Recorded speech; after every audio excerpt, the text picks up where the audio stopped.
여러분, 솔직히 신앙생활에서 가장 힘든 점이 무엇인지 아십니까? 그것은 무엇이냐면요, 하나님의 뜻이 여기에 있는 걸 알아요. 그리고 내가 몸을 움직여서 이곳 가운데 움직여야 된다는 것도 아는데 그게 너무 부담스럽고 힘든 거죠. 그럴 때면 내 마음이 너무나도 힘들고 어렵고 고민이 되는 거죠.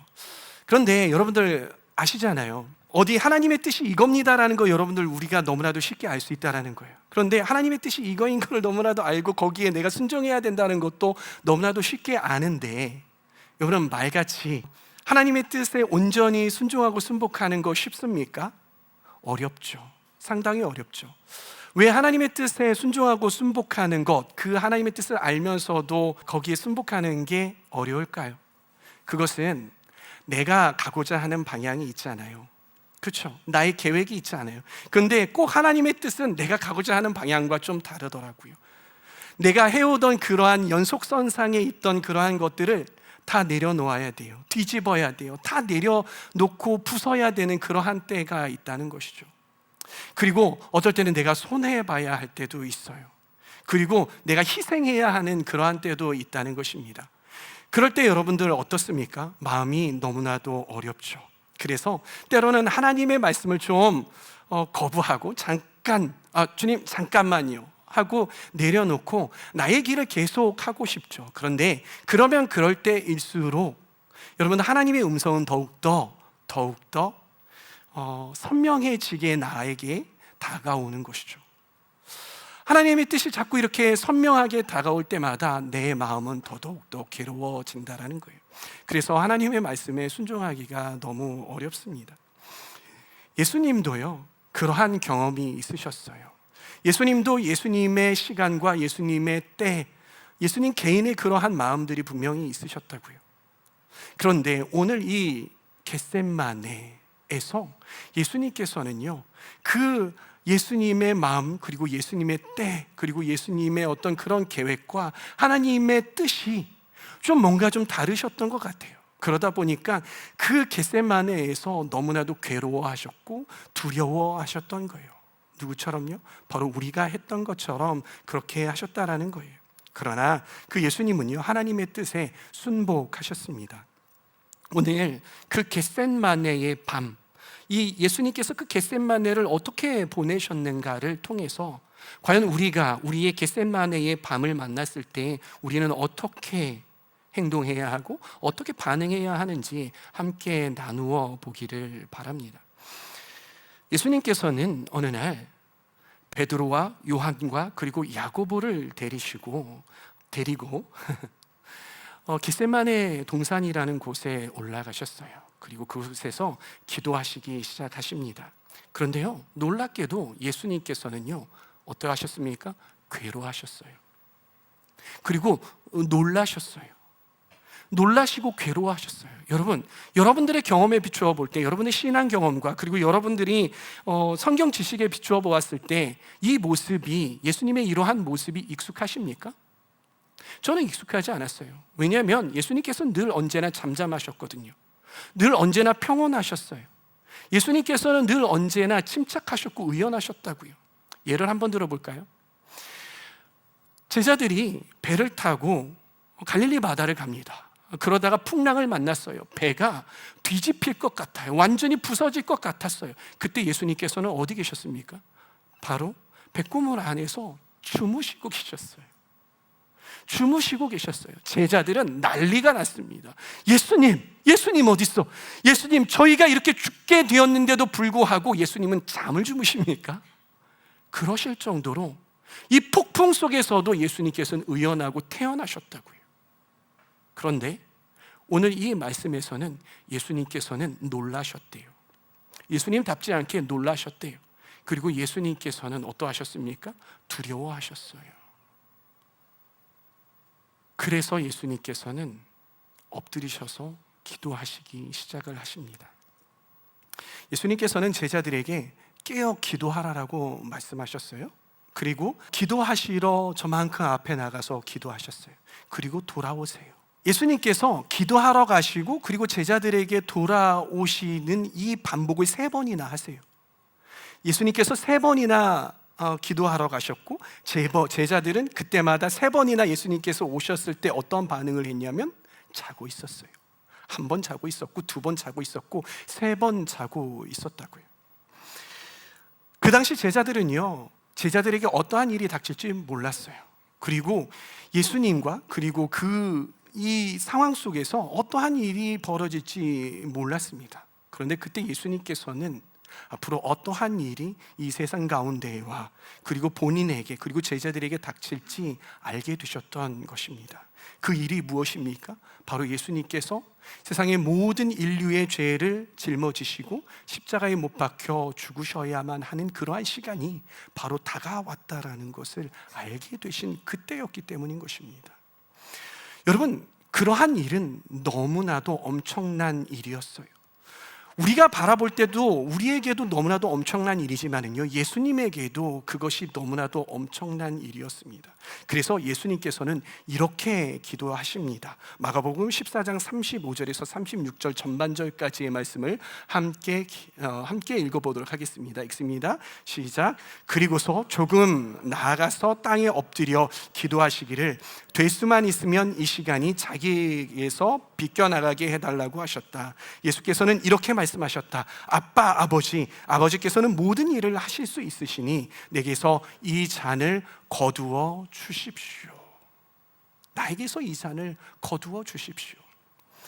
여러분, 이 겟셋마네라는 이 곳의 지명이잖아요.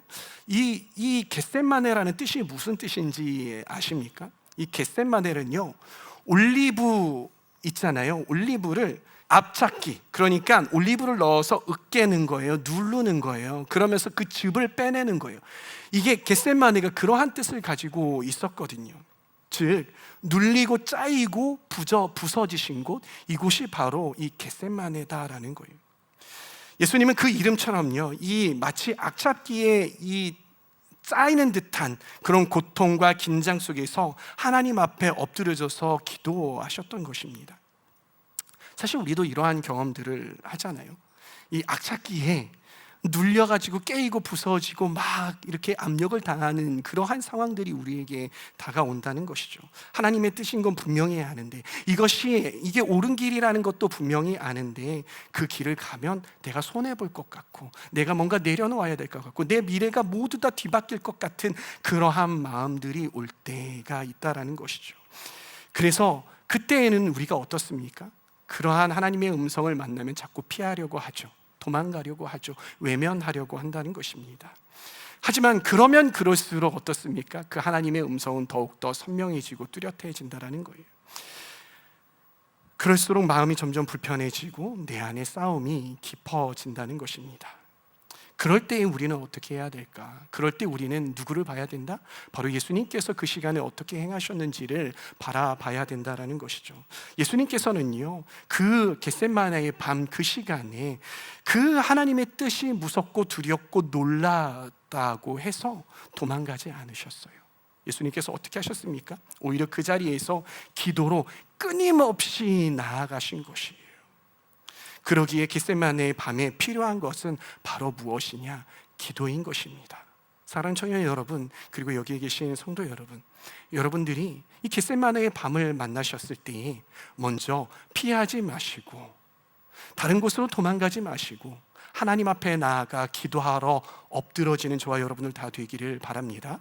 우리가 하나님 앞에 기도하면서 하나님의 뜻을 듣고 하나님 앞에 기도하러 나아갈 때 우리가 할 수 있는 2가지의 반응이 있습니다. 그것은 무엇이냐면 첫 번째는 순종이라는 것과 그리고 2번째는 순복이라는 것입니다. 여러분, 순종이 뭐예요? 순종이라는 것은 무엇이냐면 하나님의 음성, 하나님의 말씀을 듣고 그 말씀에 행동하는 거예요. 이 순종이라는 개념, 이 순종이라는 단어의 핵심은 무엇이냐면 그 말에 따라서 행동하는 것을 이야기한다라는 거예요. 그런데 이 순종에는 이러한 순종도 있을 수 있어요. 내가 그 하나님의 말씀에 순종하지만 내 마음이 따라가지 않는 순종을 할 수 있다라는 것입니다. 근데 순복이라는 것은 무엇이냐? 순복이라는 것은 보다 적극적이고 깊은 수준의 순종인 거예요. 이것은 무엇이냐면 그 순종하는 그 기간 동안에, 그 시간 동안에 그 과정 가운데에서 이 순복이라는 것은 하나님의 뜻에 내 행동뿐만이 아니라 내 마음을 향하는 거예요. 내 마음을 하나님의 뜻에 굴복시키는 것이에요. 그것이 바로 순복이라는 것입니다. 아이들이요, 밤늦게까지 놀고 싶어 합니다. 잠자고 싶어 하지 않아요. 저희 아이들도요, 공교롭게도 어젯밤에 아이들이 11시까지 잠을 안 자는 거예요. 대개 9시 반, 10시가 되면 자는 아이들인데 11시까지 잠을 안 자는 거예요. 그래서 제가 어떻게 합니까? 야, 너네들 들어가서 자라. 시간 너무 늦었다. 이렇게 이야기하니까 아빠 조금만. 그래, 조금만 해.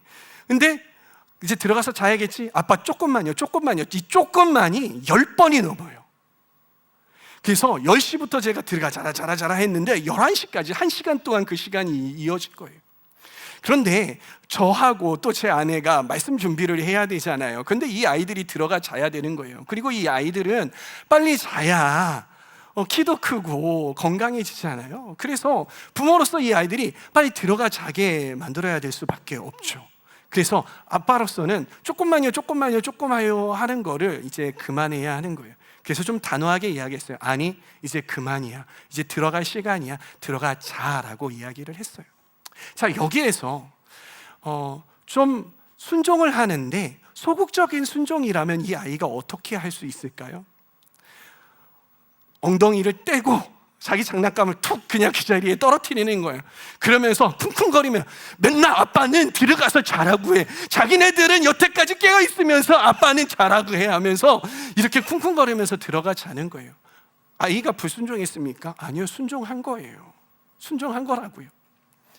그런데 순복은 무엇일까요, 여러분? 순복이라는 거는요, 아마 이런 게 아닐까요? 얘야, 이제 시간이 됐으니까 들어가 자야 되지 않겠니? 라고 이야기했을 때, 네 아빠, 이제 시간이 벌써 그렇게 됐네요 하고 자기의 장난감을 잘 두고, 아빠 감사합니다. 저를 지금까지 이렇게 기다려주셔서 감사합니다. 세상에 그런 애가 어딨냐고요? 저를 기다려주셔서 너무 감사합니다. 제가 이제 들어가서 잘게요 하고선 침대에 올라가서 자는 거예요. 그렇죠? 그의 마음까지 아빠의 마음을 헤아리는 거예요. 아빠의 뜻으로 자기 마음 상태를 바꾸어 버리는 거죠. 이것이 순복이에요. 여러분들 왜 웃었어요? 말도 안 되는 소리이죠. 그런데 우리가 그러고 있다고요. 여러분, 하나님 말씀에 순종뿐만이 아니라 순복해야 된다는 것 아십니까? 모르십니까? 모두 다 알고 있죠. 다 알고 있음에도 불구하고 우리가 하하하 하면서 웃었던 것처럼 순종은 우리에게 너무나도 익숙한데 순복이라는 단어는 우리와 그렇게 익숙하지 않은 거예요. 뭔가 너무 오버해서 하는 것 같고 뭔가 내가 불편한 거예요. 왜 그렇습니까? 내가 그러한 경험이 별로 없어서 그런 것 아닐까요? 그리고 우리의 주위에 그러한 사람들만 너무 많이 봐서 그런 것 아닐지. 그런데 하나님께서 진정으로 원하시는 건 바로 순복이라는 사실을 여러분 기억하시기를 바랍니다. 그런 면에서 예수님께서는 순복하셨던 분이에요. 우리 마가복음 16장 36절 후반절 말씀을 한번 보도록 하겠습니다. 앞에서는 예수님께서 뭐라고 하셨습니까? 이 잔을 내게서 치워달라고 말씀을 하셨죠. 그러나 예수님께서 뭐라고 하시냐면 36절 후반절 함께 읽습니다. 그러나 내 뜻대로 하지 마시고 아버지 뜻대로 하여 주십시오. 내 뜻대로 하지 마시고 아버지의 뜻대로 하여 주십시오. 여러분, 예수님께도요, 이 순복이라는 것, 하나님의 이 엄청난 뜻이 이게 쉽지 않은 일이었어요. 하지만 그 길이 하나님의 뜻임을 알고 자신을 꺾으셨던 거예요. 그리고 순복하셨던 것입니다. 우리도 하나님의 뜻을 따라 살아야 한다는 것 다 알고 있지만은요, 그런데 막상 그 하나님의 뜻이 내 계획과 부딪히면서 그럴 때에 우리는 자꾸 미루고 피하고 결국 하나님 앞에 순종하고 순복할 수 있는 기회를 잃어버리고 말게 되는 것이죠. 그래서 기도할 때 우리가 하나님 앞에 하나님의 음성을 듣고 기도하며 나아갈 때에 필요한 것이 바로 순복하는 자세, 순복하는 마음이라는 것입니다. 제가 알고 있고 제가 믿고 있는 이 기도의 정의를 여러분들과 함께 다시 한번 나누기를 원합니다. 기도란 무엇이냐? 기도는 나의 뜻을 하나님께 관철시키는 것이 아닙니다. 우리는 대부분 기도할 때에 하나님 앞에 때를 씁니다. 하나님, 제가 이러한 소원이 있는데 하나님 이거 들어주십시오. 하나님, 제가 이거 안 들어주시면은요 교회 안 나갈 거예요. 제가 안 들어주시면은요 제가 하나님 앞에 순종하지 않을 거예요. 이거 안 들어주시면은요 저 하나님 앞에 많이 서운할 것 같아요. 하나님 꼭 들어주세요라고 내 뜻을 관철시키려고 한다라는 거예요. 그러나 이것은 올바른 기도의 정의가 아닙니다. 올바른 기도의 정의는 무엇이냐면 하나님의 뜻에 나의 마음이 맞춰지고 하나님의 뜻에 내 자신이 맞춰지는 거예요. 기도하는 시간이 길어지는 이유는 내 뜻을 하나님께 관철시키고 하나님께서 그것을 들어주실 때까지 기도하는 것이 아니라 하나님의 뜻이 내가 감당할 수 없어서 하나님과 씨름하면서 하나님의 뜻을 알고 하나님의 뜻을 내 마음 가운데 담는 것, 담아야 하기 때문에 씨름하는 것, 그래서 기도의 시간이 늘어나게 되는 것입니다. 이것이 기도라는 것입니다. 이것이 성숙한 기도라는 것이에요. 저는 저와 여러분들이 이러한 기도하기를 소망합니다. 예수님도요 처음부터 십자가를 쉽게 받아들인 게 아니었어요. 3번이나 제자들한테 와가지고 괴롭다고 말씀하시면서 깨어있으라고, 나를 위해서 기도해달라고 기도를 부탁하셨잖아요. 같은 자리에서 하나님 앞에 무릎 꿇고 그렇게 씨름하신 거예요. 하나님 뜻에 자신을 완전히 내어드리기 위해서 그렇게 씨름하셨다고요. 누가는요, 누가복음에서 이렇게 기록합니다. 누가복음 22장 44절 말씀을 함께 읽습니다. 시작. 예수께서 고뇌에 차서 더욱 간절히 기도하시니 땀이 핏방울같이 되어서 땅에 떨어졌다. 어떻다고요? 어떠한 농도로 기도하셨다고요? 기도하면서 땀이 나셨는데 그 땀이 핏방울처럼 되어서 떨어졌다라는 거예요. 그만큼 예수님이요 사력을 다해서 기도하셨어요. 그 사력을 다해서 기도하신 게 그 예수님의 뜻을 하나님 아버지께 관철시키려고 하신 것이 아니라 하나님의 뜻, 그 잔을 받아내려고, 내 안에 담으려고, 내 인생에 담으려고 그렇게 사력을 다하셨다라는 것입니다. 내 뜻을 굴복시키고 하나님의 뜻에 내 마음을 맞추기 위함이었고, 그게 예수님의 순복하는 기도였다라는 것입니다. 우리도요 기쁨으로 우리의 뜻을 좀 내려놓는 시간이 되었으면 좋겠어요. 아니, 기쁨이 아니어도 좋아요. 그 시간이 괴로워도 좋습니다.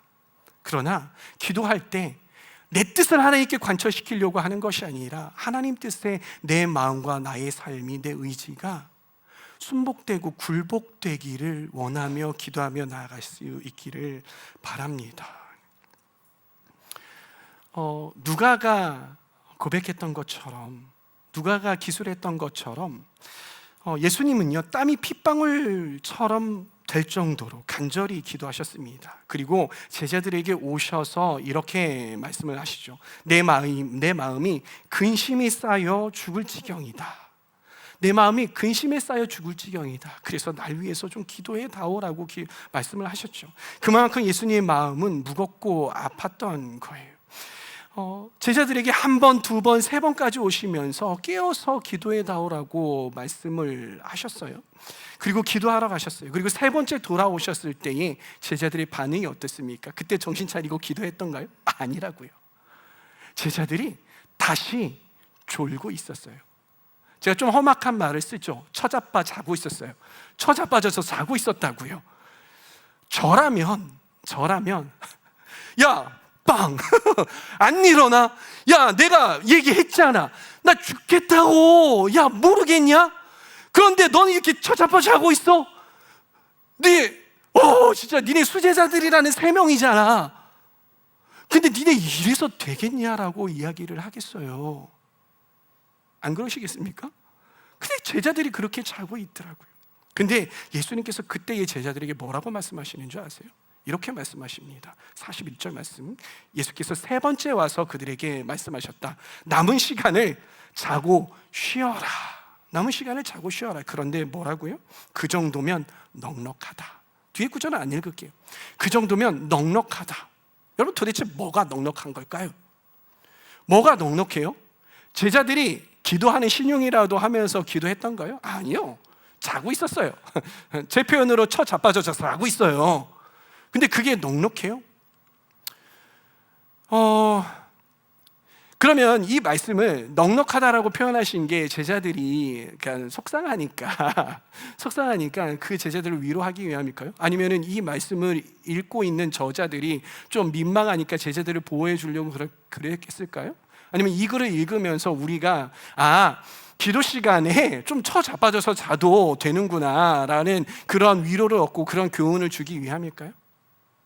무엇 때문에 예수님께서는 넉넉하다라고 말씀을 하셨을까?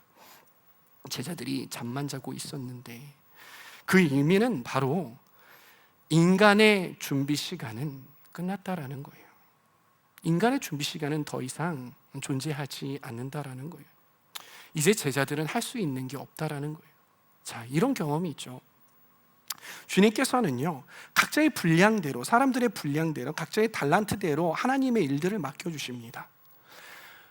하나님의 일들은 누군가는 크게 맡겨주시고 또 적게 맡겨주세요. 왜? 그 사람들이 그 사람이 감당할 수 있는 만큼 주시기 때문인 거예요. 그런데 누군가는 많이 받았는데 적게 달성하는 사람이 있어요. 그렇죠? 그리고 누군가는 적게 받았는데 많이 달성하는 사람이 있죠. 인간에게 맡겨주신 그러한 분량과 그러한 시간들이 있는데 그것은 그런 때가 있어요. 내가 하나님을 위해서 일할 수 있는 때, 내가 하나님을 위해서 헌신할 수 있는 때와 시간들이, 그 기간들이 있다라는 거예요. 그 시간 동안 누군가는 열심히 일하고 또 누군가는 열심히 섬기고 일하면서 나아가는데 누군가는 불성실하게 나아갈 수 있는 것이죠. 그런데 그 이후의 시간은요, 그것이 나의 때가 끝나는 그 이후의 시간은 하나님의 때예요. 더 이상 내가 섬길 수 있어, 너 섬기고 싶어도 섬길 수 없는 그러한 시간이 있다라는 것이죠. 이후에 하나님의 시간은요, 인간의 손에서 벗어난 시간이다라는 거예요.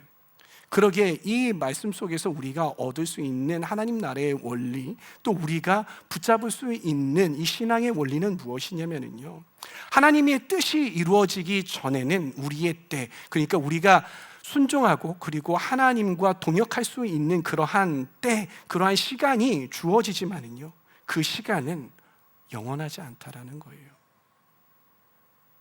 그 시간은 우리에게 무한히 주어지지 않는다라는 것입니다. 그 시간은 언젠가 끝나버린다라는 거예요. 그때 언젠가 예수님께서 그 시간이 끝나버린 다음에 우리에게 넉넉하다, 끝났다라고 말씀하실 수 있다라는 겁니다. 제자들도 예수님을 위해서 기도할 수 있는 기회가 있었어요. 열심히 기도했으면 어땠을까요?